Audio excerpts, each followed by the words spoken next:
Hey, chia was really truth. It's MEECHALLEEN the Dream, man. Shout out to G, man. Critical News Podcast, Critical Records. My brother, Jeezer, man. You know, we done did this for a long time, man. I'm gonna address the growing up in Geneva Towers. You know we gotta address them two big-ass buildings. Two 24 story buildings, man. The most historical buildings in San Francisco, California.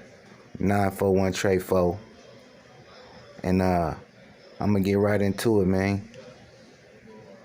I got 3 chapters of my life growing up in there, man. I'm gonna address the first one.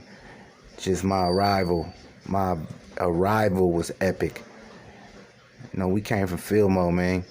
And coming from over there was a big transformation to pulling up to them big ass buildings. Now I came from them projects, man.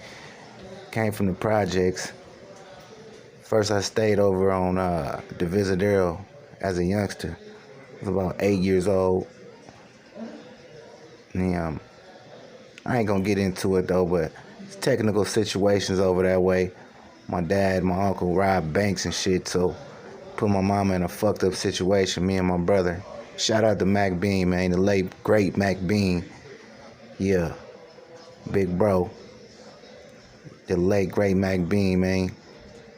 You know, for the most part, man, when we moved to the towers, we ended up making it over that way. I was 8 years old, like the end of '88. And we pulled up in a U-Haul, man, moving our shit up in there. We was in a hotel. Coming from over that way, we came from a hotel for the most part. There's a couple other dudes that came with me too, man. We grew up together, man. Shout out G Woods, man, Elliot, DeMarco, Chill. Man, some real dinosaurs, man, coming from that era. And you know, I pulled up to them Geneva Towers, man, to them 2 big ass buildings. Me and bro pulled up. We like, God damn, these buildings bigger than a motherfucker. So, you know, I remember that shit vivid.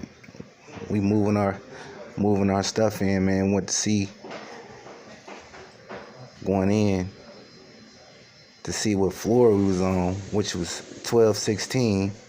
Come to think of it, 1216. We like, damn, how you get up there? So we moving our shit in, helping our moms move our shit in. Shout out to my mama, rest in peace, man. Sheila McClanahan, man, a real G. You know what I mean? So we moving in. Shout out to Fly B, man. To Beatty and Thomas. T-Time, man, better known as T-Time. Bad as hell. These niggas addressed us in the lobby. These niggas a little older than me. They around bean age. They say, where you niggas from? Nigga like, nigga, we from Fillmoe. Niggas, young niggas, we ain't really into the politics. We like, nigga, Fillmoe.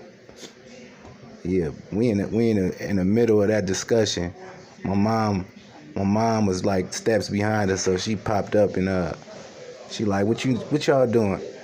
And they playing it off like nothing, like we weren't really asking no questions or answering no questions. So, just moving along, man, with a short story of just the intro of moving into the buildings. It was already a experience within itself.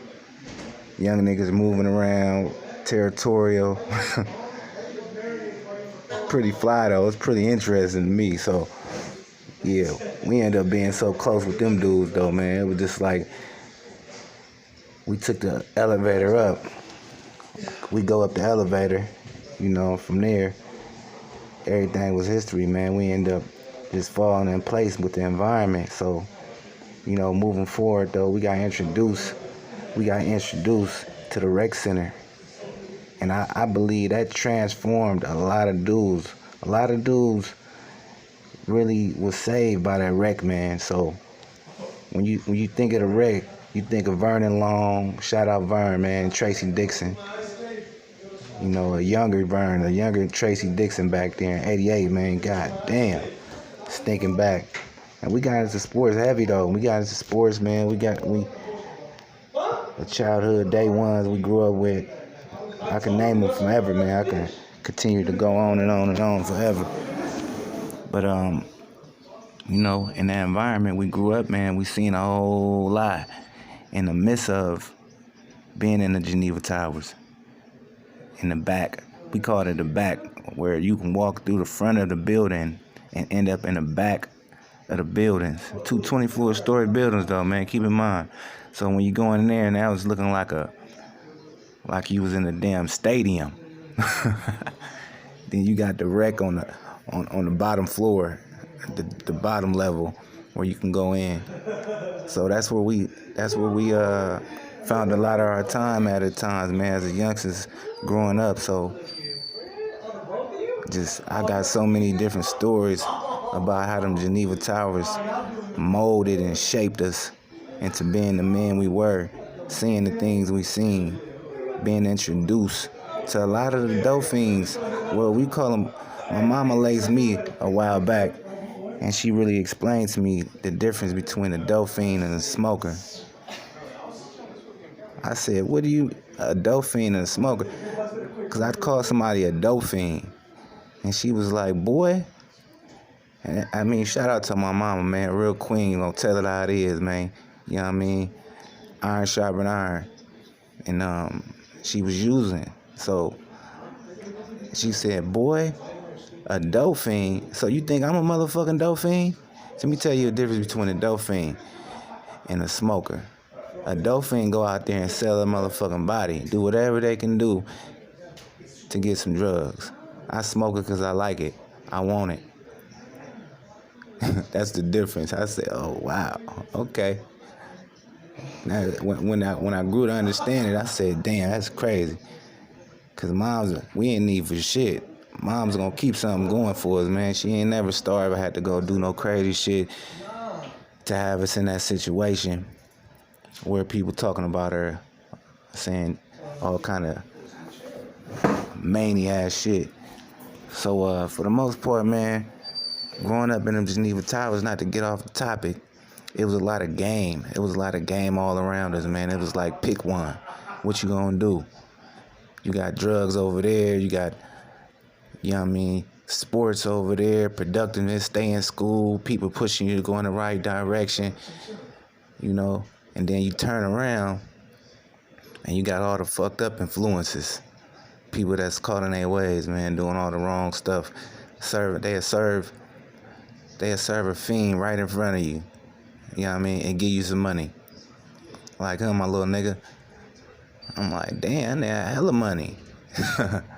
It just become a norm it leave you in a situation where you like have to make a choice on what you gonna do. And I think that goes on all around the world, where people in them environments, and it's like you're a product of your environment, but in all reality, it's like, are you gonna be a victim of your environment and not let the environment take control of you? I mean, we all feel victim to that. You know, we have to live and we learn, they say. I mean, but for the most part, I'm gonna keep it straight, direct towards that scenario of my beginning of moving into the Geneva Towers. Now, that's how it was. And in the Geneva Towers, man, you had all kind of different departments that was going on.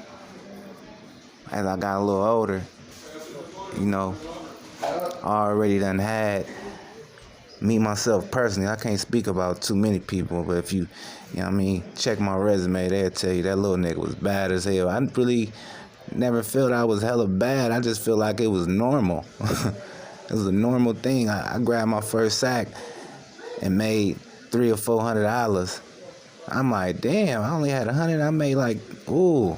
It just became addictive to get money, to be outside, moving around, doing what you want to do at times. Just rebellious. Missing the school bus, stuff like that. It goes on and on, man. So I have familiarities with doing that just based off of what was around me. I mean, you can You can take the elevator.